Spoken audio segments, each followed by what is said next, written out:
کے ساتھ ہی کتنا بڑا علاقہ جو ہے اس زمین کا وہ اللہ تعالیٰ نے اس امت کے قدموں تلے رکھا ہے۔ اگر آپ نے نقشہ دیکھا ہو دنیا کا تو آپ کو معلوم ہونا چاہیے کہ شمال میں جو بہت بڑا یہ نظر آتا ہے سائبیریا اور روس کا علاقہ، یہ سب غیر آباد ہے۔ اس طرح شمالی امریکہ میں بھی کینیڈا سے اوپر بڑے بڑے آپ کو بر اعظم سے نظر آئیں گے، یہ سب غیر آباد ہے۔ جو آباد علاقہ ہے دنیا کا اور جو زرخیز علاقہ ہے دنیا کا، اس کا کتنا بڑا حصہ ہے کہ جو امت محمد صلی اللہ علیہ وسلم کے قدموں تلے۔ انڈونیشیا، ملائیشیا سے چلے آئیے، اس کے بعد مسلسل چاہے کہیں مسلمان اقلیت میں تھوڑے بہت ہیں، لیکن پھر بنگلہ دیش آتا ہے، بڑی عظیم اکثریت کا ملک ہے۔ پھر بھارت میں اگرچہ اقلیت میں ہے لیکن 20 کروڑ مسلمان بھارت میں اس وقت ہے۔ پھر جو پاکستان سے شروع ہوا سلسلہ، افغانستان، ایران، چلتے جائیے ادھر ترکستان، چینی ترکستان، روسی ترکستان، پھر آگے چلیے عالم عرب، افریقہ کا پورا شمالی علاقہ، افریقہ کا تقریباً سارا وسطی علاقہ، یہ سب کیا ہے؟ کتنا بڑا رقبہ ہے، اور ہر طرح کی نعمت اللہ نے دی ہے۔ اس میں نباتات بھی ہیں، اس میں معدنیات بھی ہیں، اور سب سے بڑھ کر آج کی دنیا میں جو اہم ترین شے ہے کہ پیٹرول جو ہے، تیل جو ہے، اس کے سب سے بڑے ذخائر وہ ہیں کہ جو مسلمانوں کے قدمے تلے ہیں۔ اتنی تعداد میں ہونے کے باوجود، اتنے وسائل کے پر بظاہر قابض ہونے کے باوجود، سوال یہ ہے کہ کیا آج دنیا میں امت مسلمہ کو عزت حاصل ہے یا یہ ذلیل ہے؟ اسے غلبہ حاصل ہے یا مغلوب ہے؟ اسے کوئی دنیا میں وقار حاصل ہے یا یہ بالکل بے وقار ہو کر رہ گئی؟ یہ بات ہے جو ہمارے سمجھنے کی ہے آج کیوں ذلیل کہ کل تک نہ تھی پسند گستاخی فرشتہ ہماری جناب میں۔ اس وقت صورت یہ ہو چکی ہے، آپ کو معلوم ہے کہ ہر جگہ پر پسماندگی کا نشان مسلمان ہیں۔ ہمارے سارے وسائل پر دوسروں کا قبضہ ہے۔ ایک ہی شے رہ گئی تھی تیل، خلیج کا تیل، اس پر بھی آ کر امریکہ کی فوجیں ان کے سر پر بیٹھ گئی ہیں۔ سارا کا سارا تیل اب ان کے قبضے میں۔ ادھر خلیج کے دہانے کے دونوں طرف وہ اپنے مورچے بنا رہے ہیں تاکہ یہاں کسی کا داخلہ نہ ہو سکے۔ بڑے بڑے جتنے لوگ ہمارے ان سب کی دولت ان کے پاس ہے۔ کہنے کو تو سلطان اور برونائی دنیا کا امیر ترین آدمی ہے، لیکن دولت ہے کہاں اس کی؟ انویسٹڈ تو وہی ہے، اسی کے بینکوں میں ہے، انہی کی کمپنیوں میں ہے، کسی کے پاس کچھ نہیں ہے۔ سعودی عرب کے کوئی ڈالر دے تو کہاں ہے؟ جیسے شہنشاہ ایران کا جو اثاثہ تھا، سرمایہ تھا، جو سارا کا سارا انہوں نے جو ہے وہ فریز کر لیا، تو یہ دولت تو ساری وہی ہے۔ کہنے کو ہے کہ آپ کے اکاؤنٹ میں اتنا روپیہ ہے، لیکن سوال یہ کہ وہ اکاؤنٹ فی الواقع کس کے قبضے میں؟ پھر آپ کو معلوم ہے کس طریقے سے مسلمانوں کے ساتھ سلوک ہو رہا ہے۔ ہر جگہ پر جہاں چاہیں، جس طرح چاہیں انہیں ستا لیں۔ اور ان میں بھی سب سے بڑھ کر جو بات میں آپ سے کہوں گا، آج دنیا میں جتنے بڑے پیمانے پر محمد عربی صلی اللہ علیہ وسلم کی توہین و تذلیل ہوئی ہے، پوری انسانی تاریخ میں نہیں ہوئی۔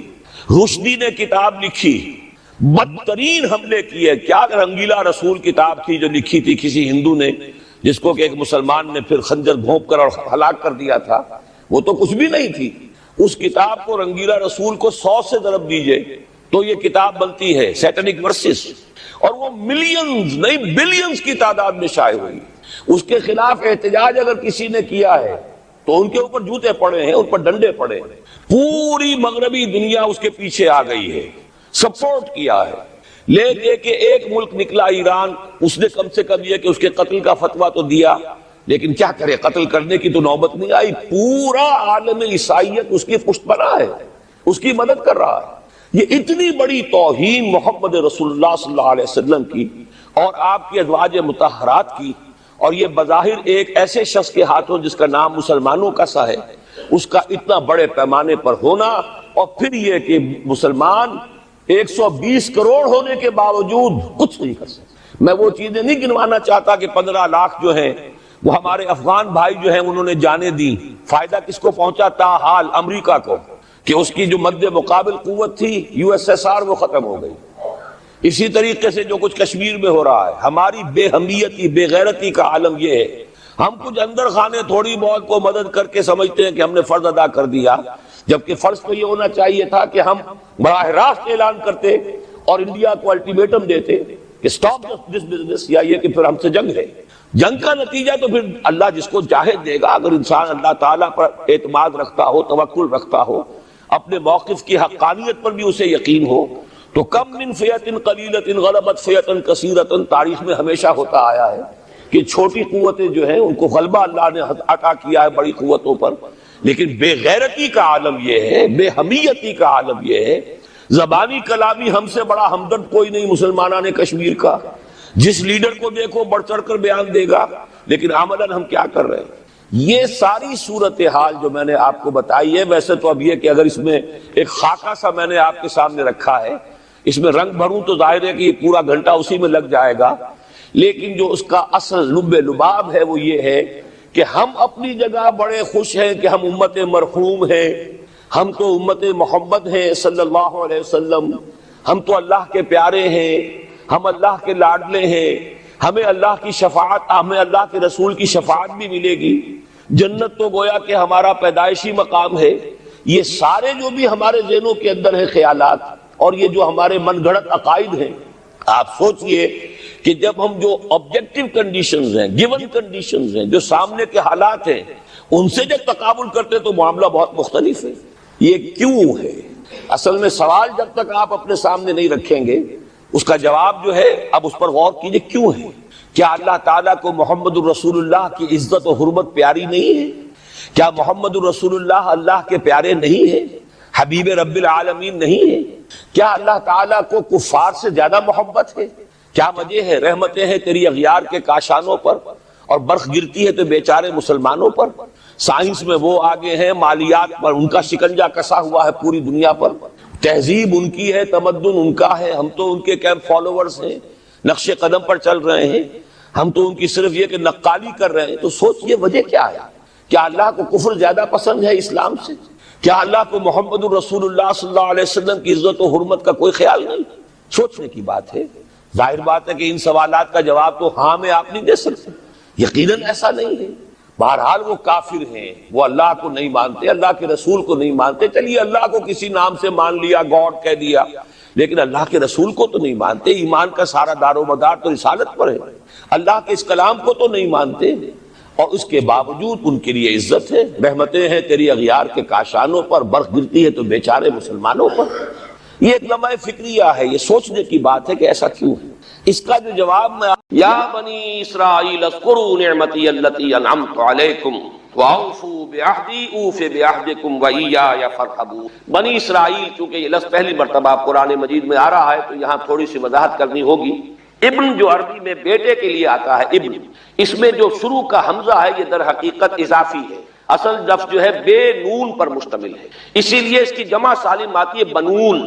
قرآن مجید میں المال والبنون زینت الحیات الدنیا، تو یہ جو اس کی جمع سالم ہے وہ در حقیقت بنون ہے، اور پھر اس کی حالت نسبی اور حالت جری بنین ہوگا، اور جب یہ مضاف بن جائے گا تو اس کا وہ نون گر جائے گا، تو اے بنی اسرائیل، اے اسرائیل کی اولاد۔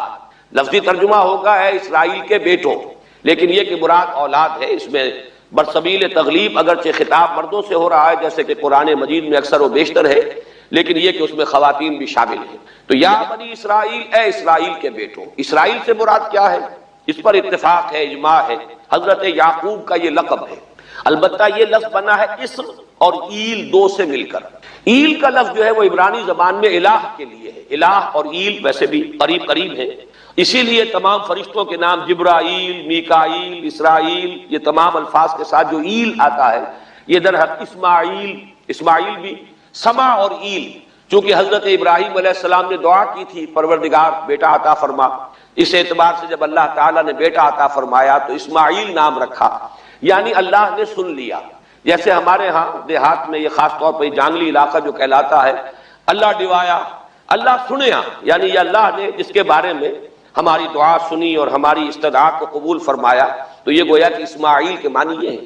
تو اسرائیل جو ہے اسر اور ایل سے مل کر بنا ہے۔ عبرانی اور عربی زبان کے بارے میں یہ اختلاف ہے، ایک رائے تو یہ ہے کہ ماں بیٹی کا رشتہ ہے، عربی زبان عبرانی سے نکلی ہوئی، لیکن زیادہ اکثر محققین کی رائے یہ ہے کہ یہ دونوں بہنیں ہیں، کوئی اور کامن زبان تھی سیمیٹک لینگویج ابتدائی جس سے کہ یہ دونوں زبانیں پھر وجود میں آئی ہیں، گویا کہ ان کے درمیان رشتہ جو ہے وہ بہنیں ہونے کا ہے، ماں اور بیٹی کا نہیں ہے، لیکن ظاہر بات ہے کہ مشابہت اور ان کے اندر جو ہے قرب جو ہے اور مناسبت وہ بہت نمایاں ہے۔ اسر کے دو ترجمے کیے ہیں، یہودی علماء تو اس پر بہت زیادہ جزم کے ساتھ قائم ہے کہ اسر سے مراد ہے بطن، یعنی رجل عظیم، جواں مرد، بہت باہمت انسان.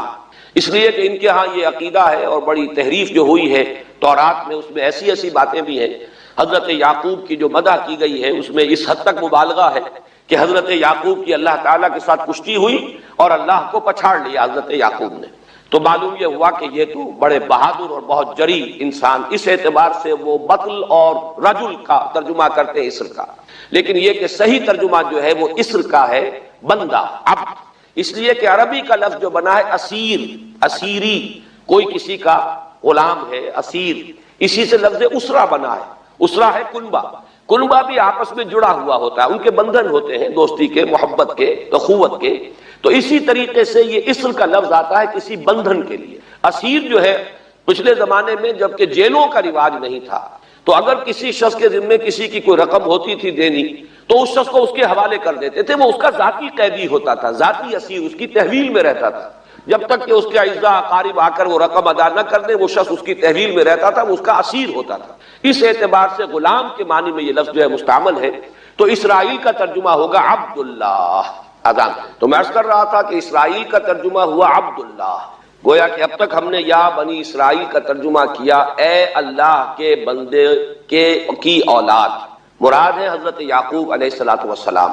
حضرت یعقوب حضرت اسحاق کے بیٹے ہیں. حضرت اسحاق حضرت ابراہیم علیہ السلام کے دوسرے بیٹے ہیں. حضرت ابراہیم کو پہلا بیٹا اللہ نے عطا فرمایا اسماعیل. اسی لیے میں عرض کر چکا ہوں سما اور ایل سے مل کر بنا ہے.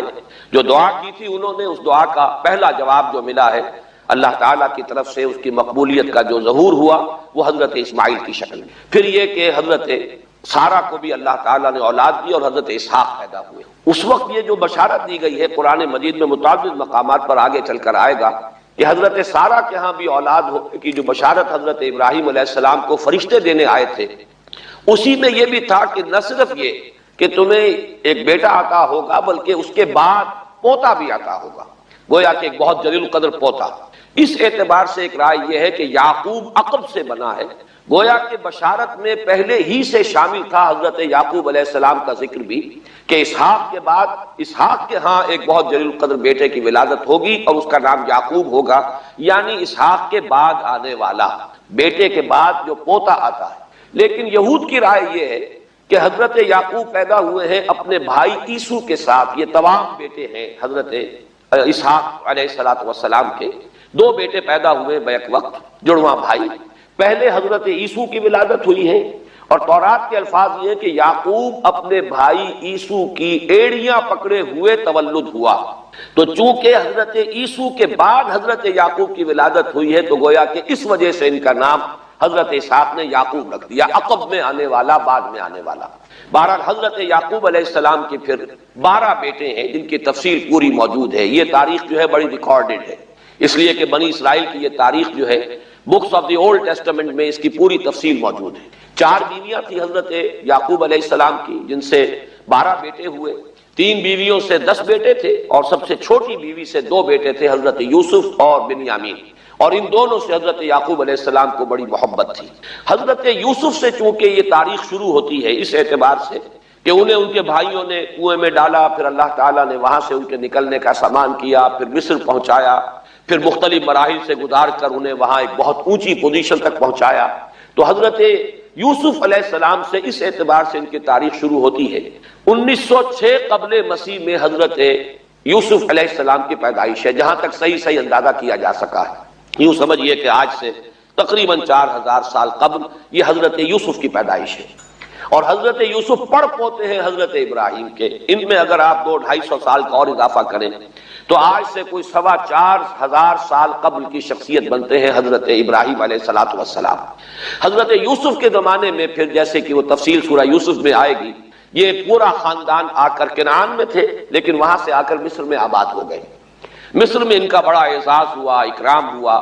اس کے خاص حالات تھے کہ مصر میں اس وقت جو بادشاہت تھی وہ اصل مصر کے لوگوں کی نہیں تھی، بلکہ یہ بھی سیمیٹک لوگ تھے جو جا کر جنہوں نے عراق وغیرہ کے علاقے سے ہی جا کر انہوں نے فتح کیا تھا مصر کو. لہذا انہیں فرعون نہیں کہا گیا قرآن مجید میں، وہ فرعونہ کا خاندان نہیں ہے بلکہ وہ تاریخ میں ہکسوس کنگز کہلاتے ہیں. تاریخ مصر میں وہ 15واں خاندان کہلاتا ہے وہاں کے بادشاہوں کا، 15th ڈائنیسٹی. اور یہ چونکہ لوکل نہیں تھا اس لیے ان کو فرعون نہیں کہا جائے گا، بلکہ یہ ہکس آف کنگز، چرواہے بادشاہ تھے کہ جو عرب کے ان علاقوں سے آئے تھے، جزیرہ نما سے، اور وہاں سے وہ چرواہے تھے۔ ان کا تو پیشہ ظاہر بات ہے صحرا میں کیا ہوتا ہے، بھیڑیں بکریاں پالنا، لیکن انہوں نے آ کر مصر کو فتح کیا، وہاں ان کی بادشاہت ہو گئی۔ محسوس ایسا ہوتا ہے کہ ایک سیاسی پہلو موجود تھا۔ وہ جو بادشاہ مصر نے جس طریقے سے اعزاز کیا ہے حضرت یوسف علیہ السلام کا، پھر جو اختیار دیا، جو اقتدار دیا، جو ان کو حیثیت دی، پھر انہیں اجازت دی کہ اپنے پورے خاندان کو بلا لیں، اور پھر مصر کا بہترین جو زرخیز ترین علاقہ تھا وہ انہیں عطا کر دیا کہ یہاں آباد ہو جاؤ۔ جوشن کا علاقہ، یا گوشن بھی کہتے ہیں، جشن بھی کہتے ہیں۔ یہ جو نائل کا ڈیلٹا ہے کہ جو جا کر آپ کو معلوم ہے کہ دریا جو ہیں جب بہت سی شاخوں میں تقسیم ہو جاتے ہیں سمندر میں گرنے سے قبل، تو وہ ڈیلٹا جو ہے زرخیز ترین علاقہ ہوتا ہے۔ آرٹیفیشل اریگیشن کے اور نظام تو تھے نہیں، جہاں دریا ہی چھوٹی چھوٹی نہروں کی شکل اختیار کر لے، وہاں گویا کہ وہ فطری طور پر جو ہے بڑے وسیع رقبے کے اندر اریگیشن ہو سکتی ہے۔ تو اس ڈیلٹا کے علاقے میں بہترین علاقہ ان کو دیا گیا، وہاں آباد ہو جاؤ۔ وہاں یہ رہے ہیں گویا کہ پیرزادوں کی حیثیت۔ ابھی ان کے پاس کوئی شریعت نہیں، ابھی کوئی کتاب نہیں ملی، ابھی صرف یہ ایک خاندان ہے، حضرت ابراہیم کی نسل کا ایک خاندان ہے۔ اس لیے کہ حضرت ابراہیم کی نسل میں حضرت اسماعیل کی نسل ہے کہ جو عرب میں آباد ہو چکی، ان کی نسل میں پھر حضرت اسحاق کے بیٹوں میں سے بھی عیسو کی نسل وہ اور جگہ پر آباد ہو چکی۔ اس اعتبار سے یوں نہ سمجھیے کہ نسل ابراہیم صرف ان پر مشتمل ہے۔ اسی طرح بنی قطورہ تیسری جو آپ کی اہلیہ تھی، ان کی اولاد بھی، تو گویا کہ یہ بہت وسیع حلقہ ہے جو اولاد ابراہیم کا ہے۔ تو اولاد ابراہیم میں سے ایک شاخ ہے جو آ کر، یعنی حضرت یعقوب کے 12 بیٹے اور حضرت یعقوب بھی آ کر یہاں آباد ہو گئے، اور یہاں پھر یہ کچھ عرصے تک تقریباً 100-150 برس تک تو بڑے عیش میں رہے۔ یہ تقریباً یوں سمجھیے کہ 1850 قبل مسیح میں ان کا داخلہ ہوا ہے مصر کے اندر، اور وہاں پر 150 برس جو ہیں انہوں نے بڑے عیش میں گزارے ہیں۔ یہ پیرزادے تھے، اس لیے کہ بادشاہ معتقد ہو چکا تھا حضرت یوسف علیہ السلام کا، اگرچہ یہ تو ثابت نہیں ہوتا کہ وہ ایمان لایا ہو حضرت یوسف علیہ السلام پر، اس کا کوئی ثبوت نہیں، لیکن معتقد تھا، اور ان کی نیکی کا، پارسائی کا، شرافت کا، ذہانت کا، صلاحیتوں کا اعتراف پوری قوم کو تھا۔ جس طریقے سے کہ انہوں نے اس ملک کی جو نیا ہے اس کو جس طرح پار لگایا ہے، وہ شدید ترین قحط کا جو ایک دور آیا اس میں سے، اور جتنا بہترین انتظام کیا، اس کی بنا پر ان کی صلاحیتوں کے سب معترف تھے۔ تو وہ 130 برس کی عمر میں غالباً ان کا انتقال ہوا ہے، اور 80 برس تک انہوں نے مصر پر گویا کہ جو سب سے زیادہ با اختیار شخص وہاں تھا بادشاہ کے بعد، بادشاہ اپنی جگہ پر تھا، لیکن یہ کہ جو بادشاہ کے بعد سب سے زیادہ با اختیار شخصیت تھی وہ حضرت یوسف کی تھی 80 برس تک۔ اور اس عرصے میں، اور پھر یہ 150 برس جو میں نے عرض کیا ہے کہ اس میں یہ خوب پھلے پھولے، ان کی اولاد جو ہے وہ کثرت کے ساتھ پھیلی، لیکن اس کے بعد وہاں پھر ایک انقلاب آیا۔ اس انقلاب کو آپ کہیں کہ جیسے کہ مختلف ممالک میں آتا ہے، اب سنز آف دی سوائل جو اس ملک کے رہنے والے تھے، اصل آبادی قبطیوں کی، انہوں نے بغاوت کی اور ہکسوس کنگز کو نکال دیا، وہ خاندان ختم ہو گیا۔ جب وہ چلے گئے تو جو ہکسوس کنگز کے یہ گویا کہ بہت ہی منظور نظر تھے، اور یہ مراعات یافتہ طبقہ تھا بنی اسرائیل کا، حضرت یعقوب کی اولاد کا، اب ان پر عتاب شروع ہوا، اب ان کا زوال آیا۔ تو یوں سمجھیے کہ تقریباً 400 برس اس کے بعد ان کے بڑی ہی شدت کے اور بڑی سخت غلامی کے، رفتہ رفتہ اس میں شدت پیدا ہوتی گئی ہے، لیکن یہ ہے کہ یہ 400 برس اس لیے کہ پھر 1300 قبل مسیح میں 550 برس بعد پھر ان کا ایکسوڈس ہوا ہے مصر سے، جب حضرت موسیٰ علیہ السلام کو اللہ تعالیٰ نے مبعوث فرمایا، پھر حضرت موسیٰ علیہ السلام ان کی نجات کا ذریعہ بنے، اور پھر مصر سے لے کر وہ انہیں نکلے ہیں، معجزانہ انداز میں ہی سمندر کو پھاڑ کر ان کے لیے اللہ نے راستہ بنایا ہے، قدم قدم پر معجزوں سے ان کی تائید کی ہے۔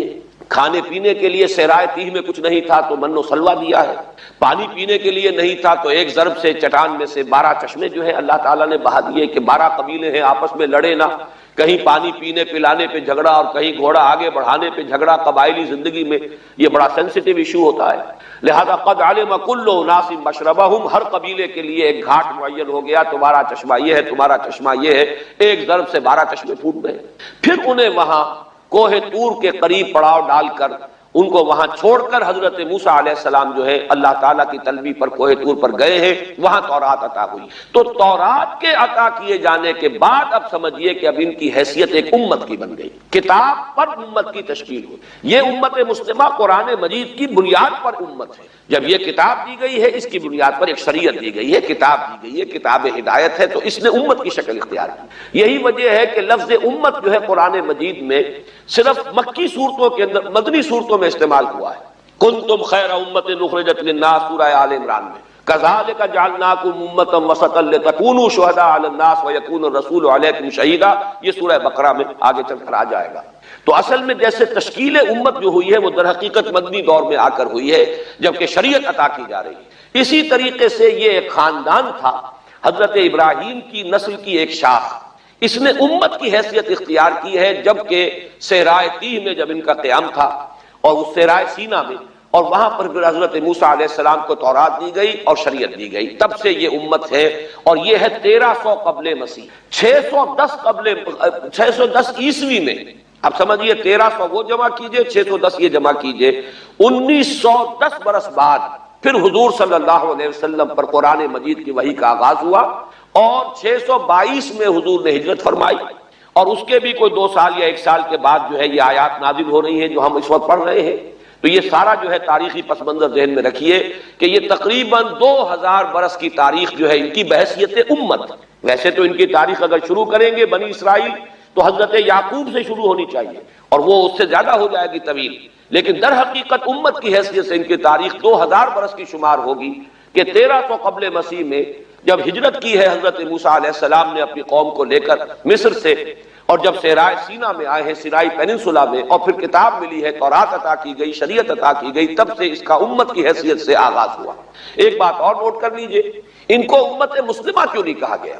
اس کے لیے اس کا ایک سبب ہے۔ در حقیقت امت مسلمہ کا لفظ یا خیر امت یا امت کا لفظ جو ہے اس موجودہ امت کے لیے اس لیے استعمال کیا گیا ہے کہ یہ امت کسی ایک نسل پر مشتمل نہیں، یہ امیین اس کے نیوکلیس ہے، لیکن یہ کہ ہر نسل کے لوگ اس میں آ کر شامل ہوئے ہیں، ہر قوم جو ہے اس میں آ گئی ہے، اس لیے اس کا نام جو ہے وہ صفاتی ہے، امت مسلمہ۔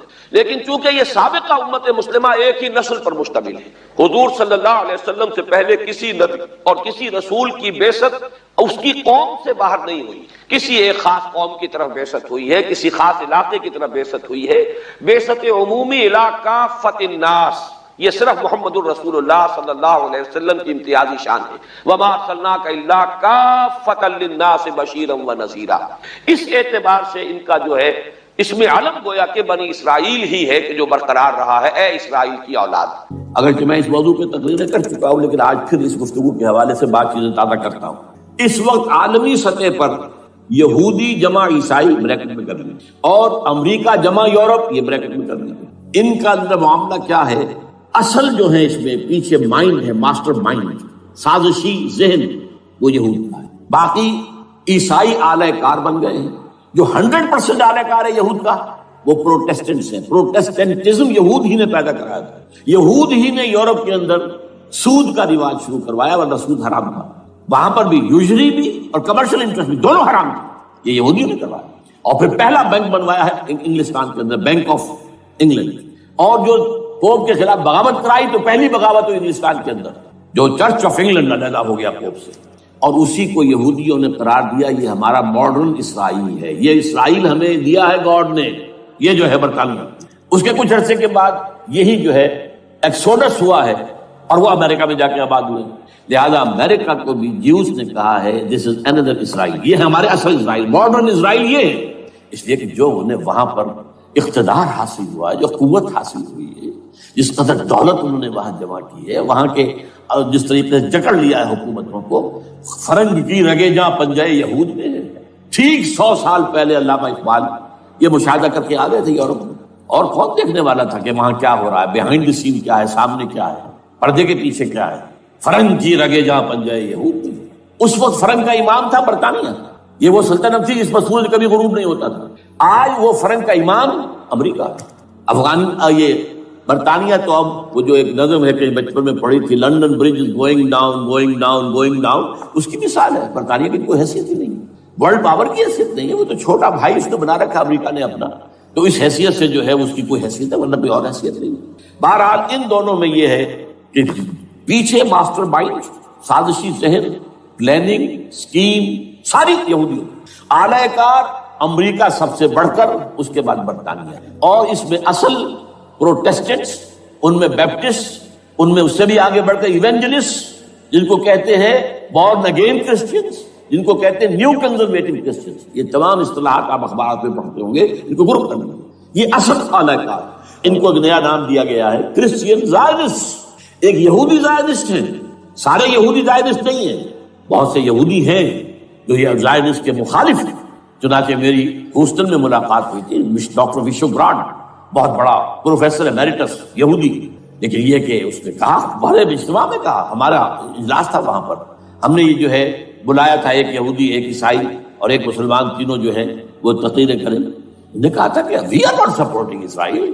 اس نے وہ عیسائی جو آیا ہوا تھا پروفیسر، اس نے کہا they are supporting Israel, we are not supporting اسرائیل۔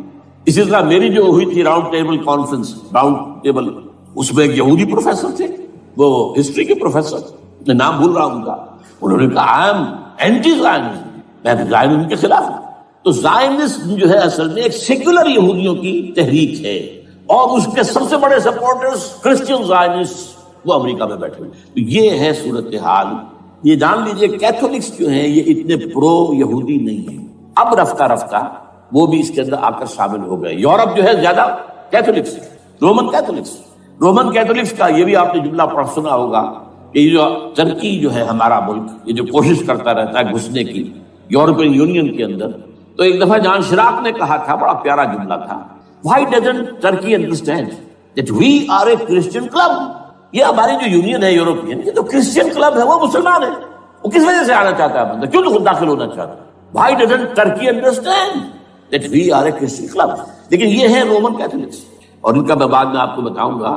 یہی آپ کو معلوم ہے کہ یورپ نے عام طور پر اسرائیل کا اتنا ساتھ نہیں دیا جتنا جو امریکہ دیتا رہا ہے، اور کسی درجے میں ان کے دلوں میں سافٹ کارنر جو ہے عرب فلسطینیوں کے لیے بھی رہا ہے۔ یہ معاملہ ایران کے بارے میں بھی رہا ہے، جس قدر اسٹرانگ ایکشن امریکہ لینا چاہتا ہے، یہ جو ہے اس کے ساتھ نہیں ہے۔ تو یہ دونوں کا فرق ہے، وہ میں اس کا ایک بنیاد بعد میں بتا دوں گا آپ کو۔ بہرحال ان کا ایک جو ایجنڈا ہے وہ دو، سمجھیے کہ دو اس کے نکات ہیں، دو رسیوں کے مانند یہ آپس میں بٹا ہوا ہے۔ پہلا، عالم اسلام کے مادی اور مالیاتی وسائل، خصوصاً تیل پر قبضہ، یہ ان کا دنیاوی اعتبار سے، دولت کے اعتبار سے، وسائل کے اعتبار سے اس وقت کا ایجنڈا ہے۔ ویسے تو اس سے اوپر وہ چاہتے ہیں پوری دنیا پر، وہ تو بعد کی بات ہے، لیکن ابھی نہ وہ روس کو چھیڑ رہے ہیں نہ چین کو چھیڑ رہے ہیں۔ چین تو ان کا سب سے بڑا جو ہے بزنس پارٹنر ہے، سب سے بڑا، اور چین کو رفتہ رفتہ وہ اپنی لائن پر لا رہے ہیں۔ اب تو صرف یہ کہ وہ ایک پارٹی گورنمنٹ وہاں رہ گئی ہے جو کہ کمیونزم کے دور کی یادگار ہے، باقی ان کی جو اکانومی ہے وہ تو آ چکی ہے اسی رخ کے اوپر جو یورپ کی ہے، مغرب کی ہے۔ نمبر دو ایجنڈا کیا ہے؟ دنیا میں کہیں بھی اسلام کے بحیثیت ایک نظام زندگی ظاہر ہونے کا کوئی موقع نہیں دینا۔ We have to nip the evil in the bud at any cost۔ یہ ان کے ایجنڈے کا دوسرا بڑا ہے۔ یہ دو ہیں انٹرٹوائنڈ، جیسے آپ لڑیوں کو بٹ دے کر رسی بناتے ہیں، ایسے یہ دو لڑیے ہیں۔ اسلام کا پولیٹیکل سوشو اکنامک سسٹم کہیں نہ آ جائے، ہو نہ جائے آشکارا شر پیغمبر کہیں، یہ ابلیس نے کنکلوڈ کیا، وہ جو ابلیس کی مجلس شورا ہے، ہو نہ جائے آشکارا شر پیغمبر، کہیں ایسا نہ ہو کہ پیغمبر کی شریعت دنیا کے سامنے آ جائے، پیغمبر کا نظام آ جائے۔ الحذر، آئین پیغمبر سے 100 بار الحذر، حافظ ناموس زن، مرد آزما مرد آفری، یہ معاشرت کی نظام ہو گیا۔ موت کا پیغام ہر نوع غلامی کے لیے، نہ کوئی فخر و خاکہ نہ گدائے رہنسی، یہ سیاسی نظام آ گیا، اور کرتا ہے دولت کو ہر آلودگی سے پاک و صاف، منعموں کو مال و دولت کا بناتا ہے امین، تم دولت کے امین و مالک نہیں ہو۔ اور اس سے بڑھ کر اور کیا فکر و عمل کا انقلاب، بادشاہوں کی نہیں اللہ کی ہے یہ زمین، ان الارض للہ، یہ نظام کہیں نہ آ جائے، یہ ہے جس پہ کہ وہ خطرہ محسوس کر رہا تھا۔ اور اس کے بعد یہ کہتے ہیں یہ تو تھا عصر حاضر کے تقاضے، لیکن یہ کہ صورتحال کیا ہے، ہو نہ جائے آشکارا شر پیغمبر کہیں، ہے یہی، یہ معاملہ اس طرح رکھو کہ خود مومن ہے محروم یقین، یہ غنیمت ہے کہ خود مومن ہے محروم یقین۔ ہمیں اگر کوئی سہارا ملتا ہے تو اس سے کہ مومنوں کو بھی، نام نہاد مسلمانوں کو بھی اپنے اس نظام پر یقین نہیں، وہ نماز پر یقین رکھتے ہیں، روزے پر رکھتے ہیں، زکوٰۃ کو بھی جو بھی اللہ تعالیٰ نے جس کو توفیق دیتا ہے، حج کرتے ہیں، عمرے کرتے ہیں، یہ ہے سب. لیکن یہ کہ یہ غنیمت ہے، چشم عالم سے رہے یہ پوشیدہ یہ آئین تو خوب. وہ ابلیس کہتا ہے کہ یہ آئین چشم عالم سے پوشیدہ رہنا چاہیے. یہ غنیمت ہے کہ خود مومن ہے محروم یقین. ہمارے لیے جو ہے اگر کوئی سانس لینے کی جگہ ہے وہ یہ ہے، حوصلہ افزائی اگر ہے تو اس میں ہے کہ خود مومن محروم یقین ہے، اس کے سامنے وہ راستہ ہے ہی نہیں. اب لیجیے یہودیوں کے ایجنڈے کو میں تجزیہ کر رہا ہوں. سب سے پہلے world bank, IMF، globalisation, TRIPS, ان تمام ہتھ کنڈوں کے ذریعے عالمی مالیاتی استعمار جو بظاہر امریکہ کا ہوگا حقیقت اب یہود کا ہوگا. یہودیوں کے نزدیک پوری نوع انسانی حیوانوں کے مانند ہے. They are not human beings, they are goyim, they are Gentiles. یہ انسانی شکل میں حیوان ہیں، اور جیسے حیوانوں کو ایکسپلائٹ کرنا، استعمال کرنا انسانوں کا حق ہے. گھوڑے کو آپ باندھتے رہے ہیں نا ٹانگے کے آگے، اور بیلوں سے آپ ہل جتواتے رہے ہیں، تو جیسے یہ حق ہے ایسے ہمارا حق ہے پوری دنیا کے جو ہے وسائل ان کو کھینچے. ہاں جیسے گھوڑے اور بیل کو بھی کچھ نہ کچھ دانا تو ڈالنا پڑتا ہے، چارہ تو دینا پڑتا ہے، تو ان کو بھی کچھ دو. یہ پوری نوع انسانی ورکرز بن کر رہ جائے، حیوان بن جائیں، بالکل شہوت کے غلام بنا دو انہیں، اخلاقی اقدار کا بیڑا غرق کر دو، خاندانی نظام کو تہوبارہ کر لو. یہ باقاعدہ جو protocols of the elders of the Zion سب میں موجود ہے لکھا ہوا، جو 1897 میں انہوں نے پاس کیا اپنا پروگرام. بیسل سوئٹزرلینڈ کا ایک شہر ہے. Protocols of the elders of the Zion. ان کو حیوان بنا دو، بس حیوانوں سے کام لیتے رہو. ہاں ان کی کمائی کا کچھ حصہ ان کے لیے چھوڑ دو، وہ بھی زندہ رہیں، وہ بھی آخر کام کیسے کریں گے، اور اصل جو ہے ملائی کھینچ دو اپنے اس نظام کے ذریعے سے. World bank, IMF، stock exchange, TRIPS, globalisation, اس کے ذریعے سے عالمی مالیاتی استعمار. نمبر 2 ایک ہے ان کا ایجنڈا، یہ تو عالمی ہے. دوسرا ایجنڈا کیا ہے؟ وہ لوکل ہے. وہ کیا ہے؟ گریٹر اسرائیل کا قیام، جس میں مصر کا سارا زرخیز علاقہ شامل ہوگا، جو ڈیلٹا کا علاقہ کہلاتا ہے اس کا، جہاں کے اس وقت کے بادشاہ نے، حضرت یوسف علیہ السلام کے زمانے کے بادشاہ نے، وہ فرعونہ کے خاندان میں سے نہیں تھا، وہ عرب تھا. عربوں ہی سے کسی وقت کوئی قوم آئی تھی جو کہ مصر پر قابض ہو گئی تھی. اس نے حضرت یوسف کے خاندان کو لا کے وہاں آباد کیا. بہترین جشن کا علاقہ کہلاتا ہے، بہترین. وہ کہتے ہیں ہمارا ہے، ہم رہے وہاں پر کئی 100 برس تک رہے. عراق ہمارا ہے، وہاں ہمیں قید میں رکھا گیا، نیبوکڈنیزر دے گیا تھا. عرب کا شمالی حصہ جو ہمارا ہے، وہاں خیبر میں یہودی قلعے تھے، اور وہاں مدینے کے اندر جو ہے 3 قبیلے یہودی تھے جنہیں محمد نے صلی اللہ علیہ وسلم نے وہاں سے نکال پار کیا تھا. یہ جارڈن، یہ ترکی کا بھی کچھ حصہ ہمارا ہے. باقی پورا لبنان اور پورا فلسطین، یہ سب اس کے اوپر بنے گا ایک greater Israel. This is there local agenda. اور اس کے لیے ضروری ہے ایک بہت بڑی جنگ. ایسے آسانی سے نہیں ہو جائے گا. آرمگیڈون، جس کو حضور نے فرمایا الملحمۃ العظمیٰ، الملحمۃ الکبریٰ، بہت بڑی جنگ، جس کی خوفناکی اور تباہ ناکی کا اندازہ اس سے کیجئے. حضور فرماتے ہیں کہ اگر ایک باپ کے 100 بیٹے یا ایک دادا کے 100 پوتے ہوں گے تو ان میں سے 99 ختم ہو جائیں گے، ایک بچے گا. اور ایک جگہ فرماتے ہیں اتنی اموات ہوں گی، اتنی لاشیں ہوں گی کہ ایک نفاست پسند پرندہ جو ہے، جو گندگی پہ نہیں اترنا چاہتا. ایک تو ہے یہ کوے، چیلیں، گدھ، وہ تو گندگی ہی کی تلاش میں ہے مردار کھانے کے لیے، وہ تو لاشوں کو نوچ رہے ہوں گے. وہ پرندہ جو ہے نفاست پسند پرندہ، وہ نہیں اتر سکے گا، اڑتا اڑتا چلا جائے گا، لیکن لاشوں کا سلسلہ ختم نہیں ہوگا، یہاں تک کہ تھک ہار کر لاشوں پر گر جائے گا. یہ دور نہیں ہے، اس لیے کہ اس پر متفق ہیں یہودی بھی اور عیسائی. پروٹسٹنٹس، عیسائی اس کے اوپر پوری طرح متفق ہیں. آرمگیڈون، جسے آپ 3rd ورلڈ وار کہہ لیں، الملحمۃ العظمیٰ کہہ لیں، الملحمۃ الکبریٰ کہہ لیں، حضور کے الفاظ میں یہ آئے گی. اس کے نتیجے میں گریٹر اسرائیل بنے گا. نمبر 3 پھر بنے گا 3rd ٹیمپل، جو ٹائٹس نے گرا لیا تھا 70 میں، سن 70 عیسوی، جسے گرے ہوئے کتنا عرصہ ہو گیا؟ 2008. اندازہ کر لیجیے 1800 کتنے برس ہو چکے. وہ دوبارہ بنائیں گے 3rd ٹیمپل، اور اس کے لیے مسجد اقصیٰ کو گرائیں گے اور ڈوم آف دی راک، قبۃ الصخرہ، وہاں لا کر پھر اس میں کنگ ڈیونز تھرون لا کے رکھا جائے گا. یہ بھی میرے علم میں پہلی مرتبہ اسی ٹرمپٹ کی اشارے سے آیا. وہ کیا ہے؟ حضرت داؤد کا. آج سے کتنے 1000 سال پہلے کی بات ہے، اندازہ کیجیے. 1000 قبل مسیح، اور یہ اب 2000 ہو گیا عیسوی، 3000 برس تو ہو گئے.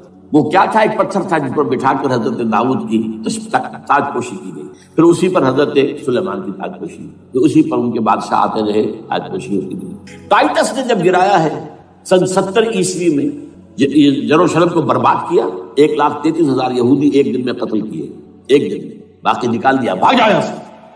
اس کو کہتے ہیں diaspora, that started in 70 AD، یہ منتشر ہو گیا، جس کا جہاز سنگھ سمایا چلا گیا، یورپ میں چلے گئے، شمالی افریقہ میں، مسلمان ملکوں میں، انڈیا میں آ گئے، ایران میں آ گئے، سب جگہ وہاں سے نکال دیے گئے، ڈائسپورا۔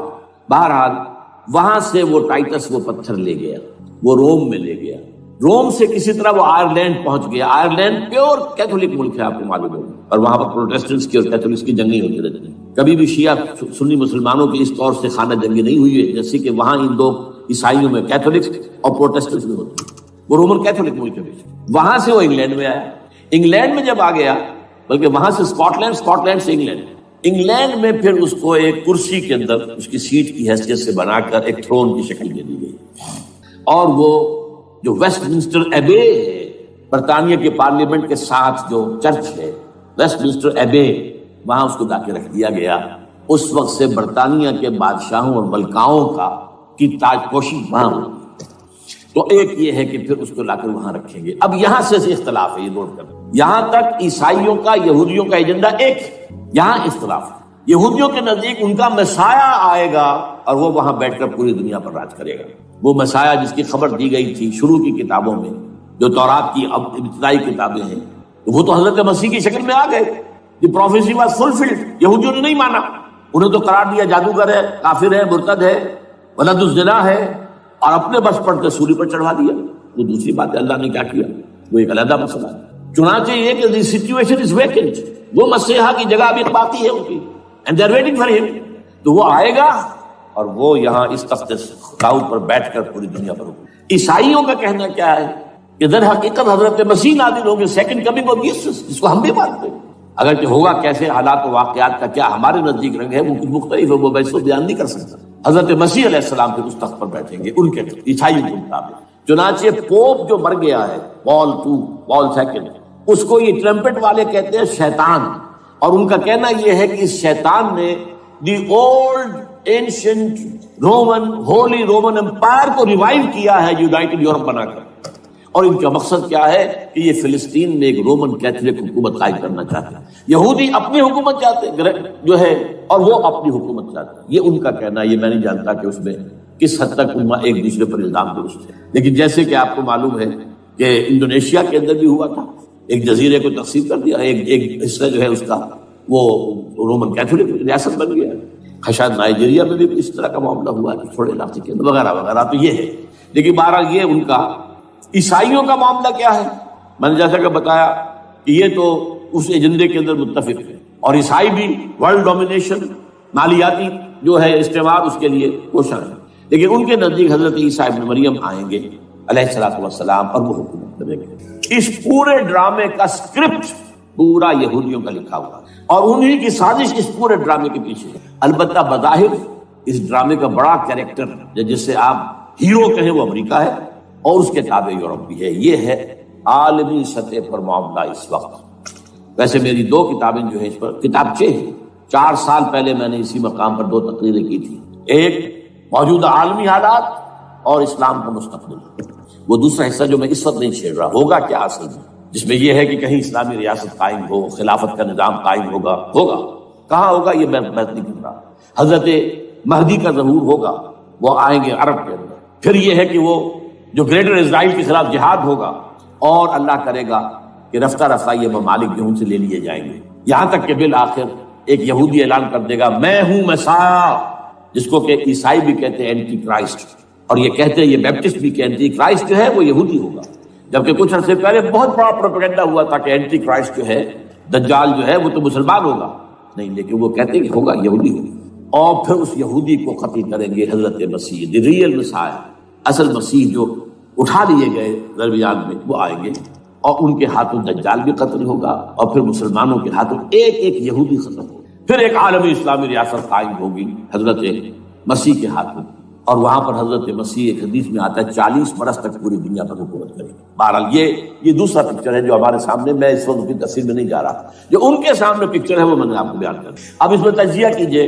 افغانستان پر حملے کا اصل سبب، جو میں نے 2 بتایا نا، 2 لڑیاں ہیں ان کے ایجنڈے کی، ایک اسلام کہیں ظاہر نہ ہو جائے، اسلام کا نظام ظاہر نہ ہو جائے، اور ایک مسلمانوں کے مالیاتی خاص طور پر تیل کے وسائل پر قبضہ۔ اب افغانستان میں کیا ہوا ہے، یہ سارا معاملہ تھا اسلام کا راستہ روکنے کے لیے کہ یہاں تو اسلام ایک شکل دکھا رہا ہے اپنی، اور اگر انہیں موقع مل گیا تو یہ تو ایک ایسی ویلفیئر اسٹیٹ قائم کر دیں گے، زکوٰۃ کا نظام قائم ہو جائے گا تو اعلیٰ ترین ویلفیئر اسٹیٹ قائم ہو جائے گی، اور اگر یہاں پر جو ہے یہ ساری سزائیں نافذ ہو گئی، معاشرہ کرائم فری ہو جائے گا، لوگوں میں محبت ہوگی، مساوات ہوگی، اور یہ کہ عام لوگوں کے لیے ویلفیئر ہوگا، اور یہ سامنے نظام آ گیا تو پھر ہمارا یہ نظام کیپیٹلزم یہ کہاں رہے گا؟ اس کو تو منہ چھپانے کی جگہ نہیں ملے گی۔ لہذا افغانستان پر حملے کا اصل موٹیو یہ ہے۔ البتہ یہ ساتھ ہی یہ بھی تھا کہ افغانستان کے راستے سے سینٹرل ایشین سٹیٹس جو ہیں ان سے پائپ لائنیں لا کر اور وہ پھر کہیں گوادر کے آس پاس سمندر تک لائے جائے تاکہ ہم وہاں کے جو ہے ڈرین کر سکیں جو تیل اور گیس کے ذخائر ہیں سینٹرل ایشین سٹیٹس کے اندر جو مسلمان سٹیٹس ہیں، تو اس کے لیے راستہ جو ہے وہ لینا چاہتے تھے افغانستان سے۔ اب وہ جہاں تک افغانستان کا تعلق ہے وہ تو ان کے قبضے میں ہے، جب چاہے کر لیں۔ اب پاکستان کا معاملہ جو تھا وہ جیسا کہ میں نے کہا کہ اس کا راستہ وہ رک گیا جبکہ انہیں واپس جانا پڑ گیا، لیکن انہوں نے افغانستان میں کوشش کی طالبان کے زمانے میں۔ یونیکول جو ہے ان کی سب سے بڑی جو ہے کمپنی ہے، اس نے مذاکرات کیے، وہ دیکھ کر حیران رہ گئے کہ یہ ان پڑھ، یہ ملے ملاٹے جو ہیں یہ تو بڑے ٹف بارگینر ہیں۔ اس طریقے سے پاؤں جما کر طالبان نے جو ان کے ساتھ مذاکرات کیے ہیں اور ان سے اپنی شرطیں پیش کی ہیں کہ وہ گھبرا کر بھاگ گئے۔ یہ صورتحال بھی تھی افغانستان پر قبضہ کرنے میں، لیکن یہ ہے کہ اصل کیا تھا کہ وہ اسلام کی کوئی شکل دنیا کے سامنے نہ آنے پائے، جو ان کا میجر ہے۔ اسی لیے پورا عالم کفر جمع ہے، امریکہ، یورپ، روس، چین، سب جمع، بھارت تو ہی ہے، یہ سب جمع۔ آپ یاد ہو گیا جب لال مسجد کا حادثہ ہوا ہے اور ہمارا یہ بدبخت اور بدمعاش انسان اس نے صرف خود جان بوجھ کر اسے بڑھایا، ایک پھنسی کو گھوڑا بنایا، اس میں پھر شگاف کیا اور شاباش لی ہے۔ امریکہ سے شاباش آ گئی، نیٹو سے شاباش آ گئی، رشیا سے شاباش آ گئی، چائنا سے شاباش آ گئی۔ وہ چونکہ محسوس کر رہا تھا کہ اندرون ملک تو میری اب کشتی ڈگمگا رہی ہے، ڈاواڈول ہے، I have to have more support from outside اور for that I have to do it۔ کہ دیکھو میرے عین قلب میں پاکستان کے یہ پھوڑا نکل آیا تھا، یہ بنیاد پرستی کا اور یہ شدت پسندی کا اور یہ تنگ نظری کا اور یہ فلاں کا، یہ دہشت گردی کا، اور میں نے دیکھو کیسے اس میں چیرا دیا، کتنے لوگوں کو ختم کر دیا۔ اچھا، اس میں یہ بھی ذہن میں رکھیے کہ افغانستان کے بارے میں یہودیوں کے علم میں ہے کہ حضور کی حدیث کیا ہے۔ حضور کی حدیث ہے یخرج من خراسان رایات سود، خراسان کے علاقے سے کالے جھنڈے لے کر فوجیں چلیں گی، لا يردها شیء، کوئی طاقت ان کو رخ نہیں موڑ سکے گی، حتی تنصب لیا، یہاں تک کہ وہ آپ کے بیت المقدس میں جھنڈے گاڑ دیے جائیں۔ دے نو اٹ، یہ جان لیجیے، یہ لوگ پڑھے لکھے لوگ ہیں۔ میں آپ کو ایک واقعہ سناتا ہوں۔ جب 1967 میں یہودیوں کو فتح ہوئی بہت بڑی، اور پورا یروشلم اب ان کے قبضے میں آ گیا، ایسٹ یروشلم جو کہ ابھی جارڈن کے قبضے میں تھا، تو جب موشے دایان تھا وہ کانا، وہ داخل ہوا فاتح کی حیثیت سے، تو اس کے ساتھ ایک ربائی تھا، بہت بڑا چیف ربائی یہودیوں کا، بہت بڑا عالم، اور وہ رو پڑا تھا، تو فتح کا وقت، خوشی کا، رویا۔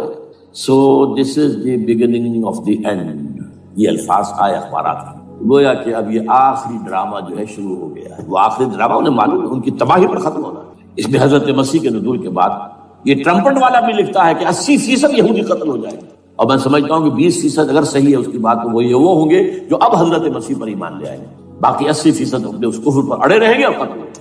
اسی طرح حضور کی ایک حدیث ہے کہ جب یہودیوں کا قتل عام ہو رہا ہوگا، اگر مسلمان قتل کریں گے تو اگر کسی درخت کے پیچھے یہودی چھپا ہوگا تو درخت پکارے گا، اے مسلمان، یا عبداللہ آؤ ادھر، یہ میرے پیچھے یہودی چھپا ہوا، قتل کرو اسے۔ کسی پتھر کے پیچھے چھپے گا تو پتھر بولے گا، سوائے ایک درخت غرقد کے، کہ غرقد یہودیوں کے درخت سے وہ پناہ دے گا۔